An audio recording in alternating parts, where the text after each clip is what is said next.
ये जो जनसमुद्र को आम आम सामने पाई पार न था मु अनुरोध करी जिला प्रशासन आयोजन करुवा सबू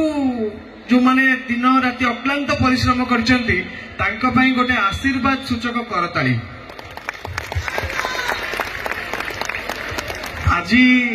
आपण का सामने रे अछु आपण माने आज जहाँ कहिबे आमे सेया करिवु से परिचयटा कौन जानछंती पुष्करा तो एमिति अनेक परिचय अनेक आइडेंटिटी आपणकर भल पाइबा पई मते मिलिछि अर्चिता को भी मिलिछि किंतु आज गोटे बहुत खुशी दिन